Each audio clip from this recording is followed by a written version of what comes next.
আসসালামু আলাইকুম। আজকে আলোচনা করব সপ্তম শ্রেণীর অনুশীলনী 7.1। সবগুলি হচ্ছে সমাধান করো, তাই না? তাহলে 1 নম্বর রাশি, যে সমীকরণ আছে সমাধান করতে হবে। সমাধান মানে হচ্ছে যেখানে যে চলকটা থাকবে সেই চলকের মান নির্ণয় করতে হবে। আমরা সমীকরণটা উঠাই ফেলি। 4x + 1 = 2x + 7। এটা হচ্ছে আমাদের সমীকরণ। এখান থেকে আমাদেরকে কি করতে হবে? x এর মান নির্ণয় করতে হবে। বা এক্স এর মান নির্ণয়ের সময় আমরা এক্স গুলোকে বাম পাশে আনবো এবং যে সংখ্যাগুলো আছে সেগুলোকে আমরা ডান পাশে নিয়ে যাব। অর্থাৎ 4x এখানে থাকতেছে, এই যে 2x এই পাশে -2x হয়ে যাবে। ঠিক আছে, ইকুয়াল 7 এখানে ছিল, থাকবে এই ওয়ানটা এই পাশে ডান পাশে পার হয়ে যাবে, অর্থাৎ এখানে প্লাস ছিল এই পাশে গেলে -1 হয়ে যাচ্ছে। তাহলে 4x থেকে আমরা 2x মাইনাস করব। x এর মান হচ্ছে তাহলে এখানে 2x, 4x থেকে 2x মাইনাস x এবং x থাকবে, 4 থেকে 2 মাইনাস করলে আমরা পাচ্ছি 2, অর্থাৎ 2x = 7 - 1 কত? 6।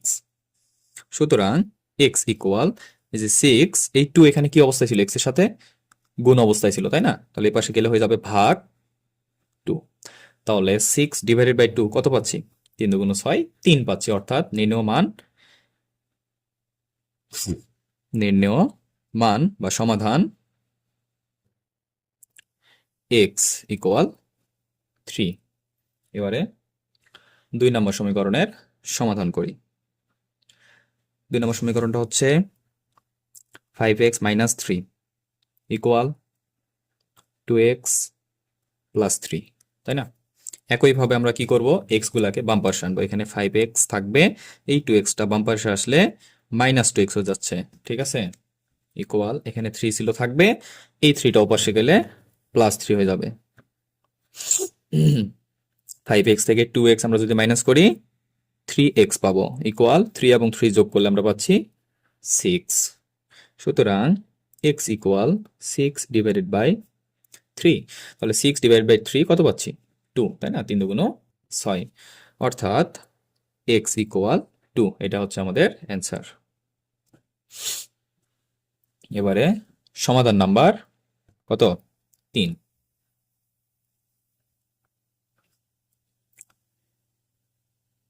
3y, সরি, এখানে হচ্ছে y চলক, তাহলে 3y + 1 = 7y - 1। এখানে হচ্ছে y যেহেতু চলক, আমাদের y এর মান নির্ণয় করতে হবে। তাহলে 3y - 7y, এটা প্লাস ছিল, এই পাশে আসলে মাইনাস হয়ে যাচ্ছে, ইকুয়াল -1 ছিল, -1ই থাকবে, আর এই +1টা এই পাশে গেলে আবারও -1 হয়ে যাবে। সুতরাং 3y থেকে 7y, এখানে বড় সংখ্যাটা কি? মাইনাস, তাহলে চিহ্নটা হবে মাইনাস। তাহলে 7 থেকে 3 মাইনাস করলে আমরা পাচ্ছি 4 এবং y থাকবে, ইকুয়াল -1 - 1, অর্থাৎ চিহ্নটা হবে মাইনাস এবং 1 একসাথে 2। সুতরাং আমরা বলতে পারি y = -4, পুরোটাকে আমরা ভাগ করে দিব। তাহলে এই পাশে ছিল -2/-4, তাই না? তাহলে মাইনাস মাইনাস কেটে যাবে, উপরে উপরে 2 ছিল, খেয়াল করো নিচে কিন্তু বড় সংখ্যা, অর্থাৎ উপরে হবে 2 × 2, 2 × 2 = 4। অ্যান্সারটা হচ্ছে 1/2। সুতরাং নির্ণেয় মান y = 1/2। ঠিক আছে, আচ্ছা, এবার আমরা সমাধান নাম্বার 4-এ চলে যাচ্ছি। তাহলে সমীকরণটাকে আমরা উঠাই ফেলি। 7y - 5 = y - 1। এটা হচ্ছে আমাদের 4 নাম্বার সমীকরণ। এখান থেকে আমরা y এর মান নির্ণয় করবো, যেহেতু চলক y এর। তাহলে 7y থাকতেছে, এই ওয়াইটার পাশে -y ইকুয়াল -1 -1ই থাকতেছে, আর এই যে -5 অবশ্যই গেলে হয়ে যাচ্ছে +5। ঠিক আছে, চিহ্ন এক পাশ থেকে অন্য পাশে গেলে পরিবর্তন করতে হবে, এটা মাথায় রাখবা।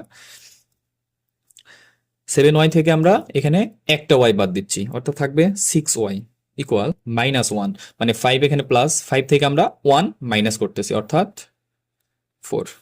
ঠিক আছে, সুতরাং y = 4, এটা গুণ ছিল, ভাগ হয়ে যাবে, 4/6। 4/6 করলে আমরা পাচ্ছি এখানে পূর্ণ সংখ্যা আসবে না, অর্থাৎ দুই দুই দ্বারা দিতে পারি 4 কেও এবং 6 কেও। তাহলে এখানে যদি কাটাকাটি করি 2 দুগুণ 4, 3 দুগুণ 6, অর্থাৎ 2/3। সুতরাং নির্ণেয় মান বা সমাধান y ইকুয়াল 2/3। ঠিক আছে, এবার আমরা চলে যাচ্ছি সমাধান নাম্বার 5।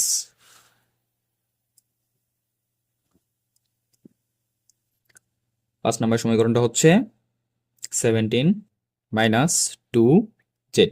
এখানে আবার চলক কিন্তু z ইকুয়াল 3z + 2, এটা হচ্ছে আমাদের সমীকরণ। তাহলে z যেহেতু চলক, আমাদেরকে z এর মান নির্ণয় করতে হবে, অর্থাৎ 17, এখানে 17 এর সাথে z নাই, এটা ডান পাশে চলে যাবে। -2z, সবসময় মনে রাখবা একটা পদের চিহ্ন হচ্ছে তার আগে যেটা থাকবে, যে মাইনাস ছিল এই মাইনাসটা অবশ্যই স্কিপ করা যাবে না। তাহলে -2z, এই যে এটা আমরা বাম পাশে পার করে নিলাম, 3z হয়ে যাচ্ছে, যেহেতু প্লাস ছিল মাইনাস হয়ে যাচ্ছে, ইকুয়াল +2 ছিল, প্লাস আর লিখতে হচ্ছে না 2, আর 17 এখানে কি ছিল প্লাস, এ পাশে গেলে হয়ে যাবে -17। এখানে দুইটাই কি মাইনাস, অর্থাৎ দুইটা একসাথে প্লাস হয়ে যাবে, বাট চিহ্নটা হবে মাইনাস। ঠিক আছে, অর্থাৎ 3 আর 2 5z, 5z ইকুয়াল, এখানে বড় সংখ্যাটা মাইনাস, অর্থাৎ চিহ্ন হবে মাইনাস, এবং 17 থেকে আমরা 2 বাদ দিলে পাচ্ছি 15। হ্যাঁ, এবার z ইকুয়াল, আমরা -15 ডিভাইডেড বাই -5, পুরোটা আমরা ডিভাইডেড করে দেব, অর্থাৎ z ইকুয়াল কত পাচ্ছি, 5 একে 5, 3 5 15, z ইকুয়াল 3। এটা হচ্ছে আমাদের 5 নম্বরের সমাধান। এবার আমরা চলে যাচ্ছি সমাধান নাম্বার 6।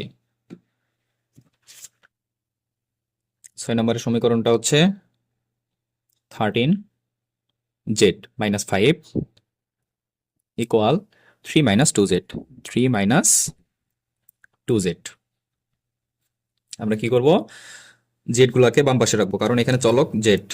তাহলে 13z মাইনাস আছে, প্লাস হয়ে যাবে 2z ইকুয়াল 3 ছিল, -5 এ পাশে গেলে +5 হচ্ছে। তাহলে 13z এবং 2z প্লাস আছে, অর্থাৎ টোটাল পাচ্ছি আমরা 15z ইকুয়াল 3 এবং 5 প্লাস করলে 8। সুতরাং z ইকুয়াল 8 ডিভাইডেড বাই 15। এখানে কি আর আমরা ক্যালকুলেশন করতে পারি, কোনো কিছু দ্বারা কাটাকাটি করতে পারি? 8 এবং 15কে পারি না, অর্থাৎ এখানে আনসার 6 নম্বর সমাধান হচ্ছে z এর মান 8 ডিভাইডেড বাই 15। এবার আমরা চলে যাচ্ছি সমাধান নাম্বার 7। 7 নম্বরের সমীকরণটা দেখো, ভগ্নাংশ আছে x divided by 4 equal 1 divided by 3। এখানে কিন্তু দুই পাশে x নাই, বা দুইটা পদও নাই, এখানে একটাই পদ x ডিভাইডেড বাই 4। এখানে আমরা যেটা করব, আর গুণন। আর গুণনের নিয়ম কি, এই যে এখানে উপরের সংখ্যার সাথে এখানে নিচের সংখ্যা, এই পাশে নিচের সংখ্যার সাথে ওপাশের উপরের সংখ্যা। তাহলে আমাদের x এর মান নির্ণয় করতে হবে, আমরা এটা আগে লিখছি, যে কোনো একটা আগে লিখলে হবে, বাট এখানে যেহেতু আমরা x এর মান নির্ণয় করব, x এবং 3 গুণ করলে পাচ্ছি 3x ইকুয়াল 4 এবং 1 গুণ করলে পাচ্ছি 4। সুতরাং x ইকুয়াল 4 ডিভাইডেড, গুণ ছিল এই পাশে গেলে ভাগ হয়ে যাচ্ছে, 4 ডিভাইডেড বাই 3। এটাই হচ্ছে আমাদের সমাধান নাম্বার 7। এখানে আমরা আর কোনো ক্যালকুলেশন করতে পারবো না, যদি পারতাম তাহলে আমরা ক্যালকুলেশন করতাম। ঠিক আছে, যেহেতু পারতেছি না, সো এখানে অ্যান্সার। এবার চলে যাচ্ছে সমাধান নাম্বার কত, 8।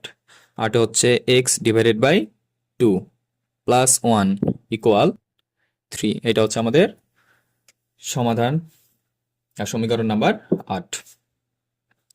এখানে কি করব, এইটাতে x আছে বাট এটাতে x নাই, অর্থাৎ এই 1টাকে আমরা আগেই ডান পাশে পার করে দেব। তাহলে x divided by 2 equal 3 - 1, plus 1 ছিল, কি হয়ে যাবে -1, বা x ডিভাইডেড বাই 2 ইকুয়াল 3 থেকে 1 বাদ দিলে 2 থাকতেছে। এবার একইভাবে আমাদেরকে আর গুণন করতে হবে। কি করতে হবে, আর গুণন।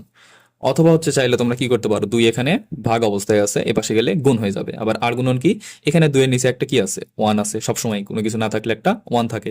তাহলে x এর সাথে 1 গুণ করলে আমরা পাচ্ছি x। আর 2 এবং 2, এটা নিচের সংখ্যা, 2 হচ্ছে উপরের সংখ্যা। যদি একটা মাত্র সংখ্যা থাকে সেটা অবশ্যই উপরের সংখ্যা, অর্থাৎ 2 এবং 2 গুণ হইলে 4, অর্থাৎ x এর মান হচ্ছে 4। এটাই হচ্ছে আমাদের অ্যান্সার। ঠিক আছে, তাহলে আমরা পরবর্তী ভিডিওতে সমাধান নাম্বার 9 থেকে শুরু করবো ইনশাআল্লাহ।